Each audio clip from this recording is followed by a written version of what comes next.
Agua. Water. Sin agua. Water. Sin agua. Water. Sin agua. Water. Sin agua.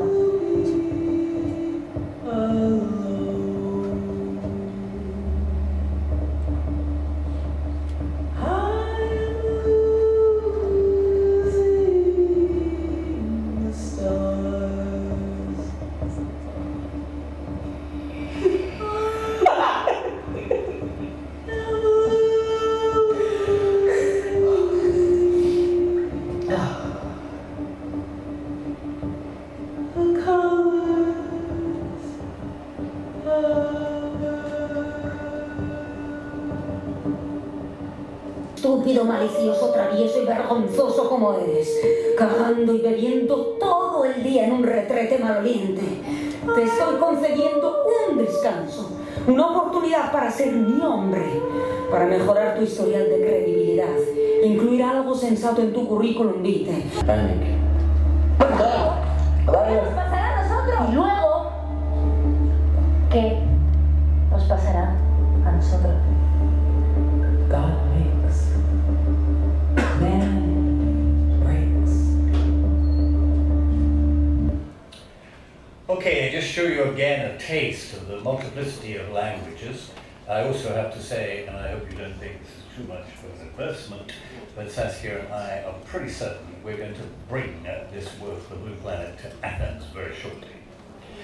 Politics was right up against it, as you remember, with the antagonisms of Khrushchev and Kennedy, but certainly all young people. I came of age in '63. I was 21 in 1963, so that probably is the very center, not only of the Beatles, but of the whole anti-ban the bomb political movement right across the world, certainly in this country, certainly all over Europe, certainly in America. So in a sense, it is a journey all around the world against the background of East versus West, the Cold War, to discuss all the ramifications about the significance of the element uranium in the middle of the 20th century. It actually begins in 1911 as a historical phenomenon because uranium was discovered in Moab in America in 1911. And in a sense, its activity is still going on. If you believe Bush was actually interested in petrol in Afghanistan, I think you have to think again. I think the issue behind all this is notions of world power, world domination, and he or she, I'm sorry, probably there aren't many she's involved in this situation, but he or she who holds uranium holds the world.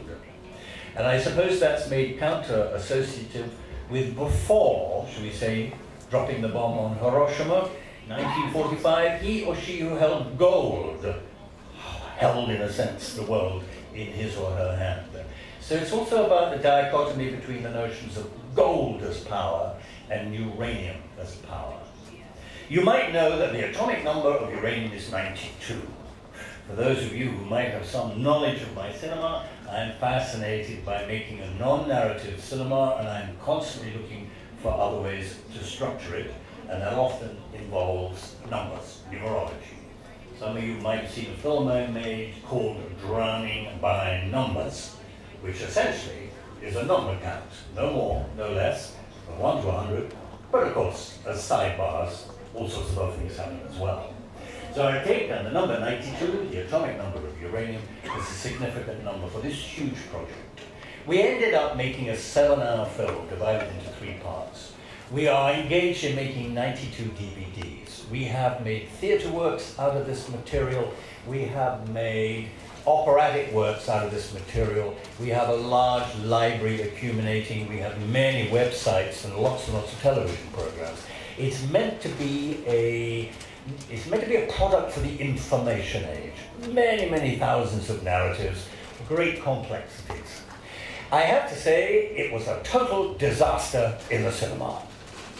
And I knew why from the very beginning. Because cinema is old-fashioned, slow, archaic, and depends upon certain forms of concentration. I mentioned the CNN phenomenon earlier on. I think this is really a film for those people who were brought up on CNN. Okay, I have already spoken to you for 2 hours now, and I suppose that even extends my time for at least half an hour. But there are many, many other ways and means which we can demonstrate to you the extraordinary excitements, certainly of at least saying goodbye to the age of cinema, and certainly opening up the possibilities of using everything we've learned in the last 114 years, but entering with extraordinary amounts of enthusiasm and excitement to the notion of the age of the screen. Okay, ladies and gentlemen, thank you very much.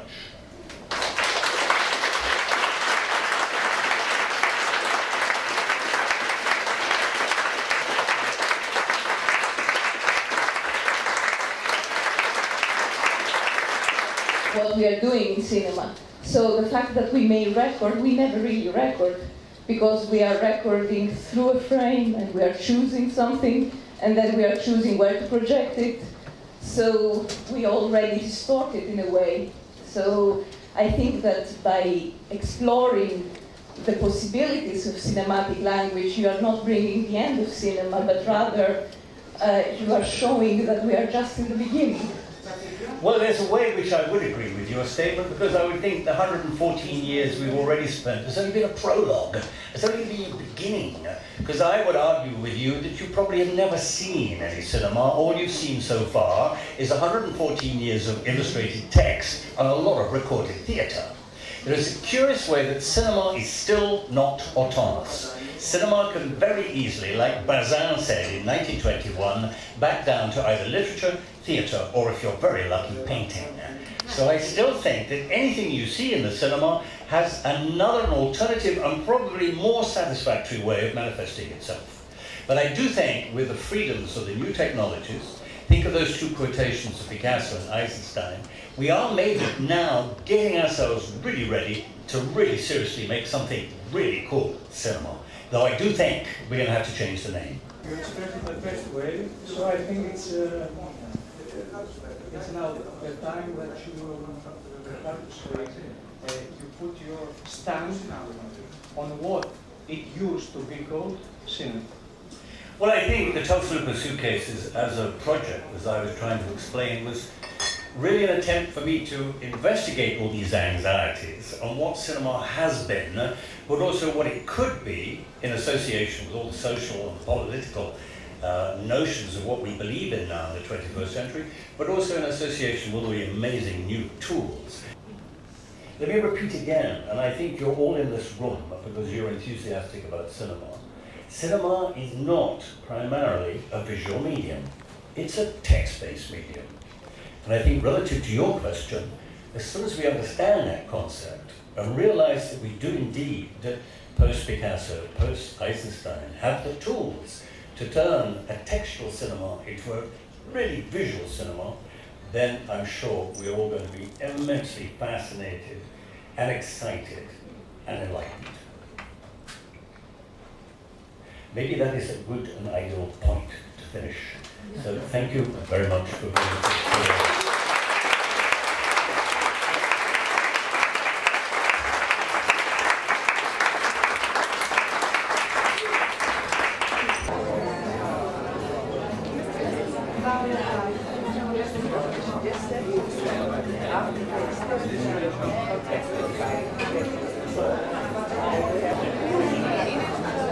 Okay.